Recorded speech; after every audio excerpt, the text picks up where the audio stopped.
Hi, everybody, and welcome to Tuesday Trivia from the International Gaming Institute at UNLV. I'm Michael Green of the UNLV History Department, and your quiz today was about the history of the Sands Hotel. And as we're going to see, the answer was all of the above. The Sands opened in December 1952 with Danny Thomas in the showroom, the brainchild of a group that included Jakey Friedman, who came here from Houston, Jack and Tratter, who had been in charge at the Copacabana, and a group of folks who, yes, came from organized crime and illegal gambling. The Sands would become a place in the sun, as it was known, but a place for entertainment, and Tratter's connections helped bring in Frank Sinatra, and ultimately the Sands became the playground of the Rat Pack. Now, the Rat Pack was the group in Southern California, stars, singers, actors, who allegedly got their name, so the rumor goes, when they were all a bit inebriated at Humphrey Bogart's house, and Mrs. Bogart, Lauren Bacall, called them a Holmby Hills Rat Pack. Well, Sinatra never liked that term, but he did like the Sands, and he performed there for many years, and so did Dean Martin and Sammy Davis Jr. In 1960, Dwight Eisenhower and Nikita Khrushchev were supposed to have a summit. The summit was canceled, but Al Freeman, the Sands publicist, came up with the idea for the summit of the great entertainers at the Sands. In fact, called it the Summit at the Sands, and it would take place during the filming of Ocean's 11 in Las Vegas. The idea was that Sinatra, Martin, Davis, Joey Bishop, and Peter Lawford would rotate in the showroom, but instead they ended up performing together for about 5 weeks in January and February of 1960, and it brought the world's attention to Las Vegas.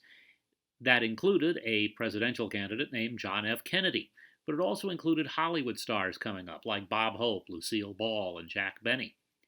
Well, the Sands remained a major spot for entertainment, for gambling, for fun in the sun, and then in 1967 it was sold to Howard Hughes.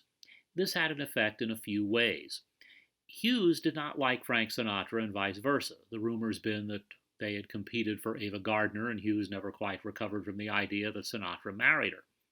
So Hughes and Robert Mayhew, his boss here, cut off Sinatra's credit.